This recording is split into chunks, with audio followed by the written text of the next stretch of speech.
জয় শ্ৰীৰাম ৰাম ৰাম বন্ধুসকল আলু পিটিকাটোত মানে অকণমান নিমখ দি পিটিকি লওঁ ৰ'ব আৰু এইফালে মোৰ প্ৰিয় বি জলকীয়া প্ৰথমতে আলুটো পিটিকি লওঁ তাৰপিছত কি কি আছে আপোনালোকক খাই আছোঁ চাই থাকিব খুব ধুনীয়াকৈ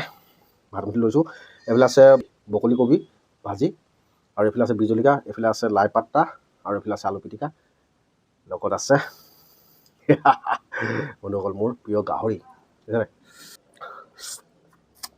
মজা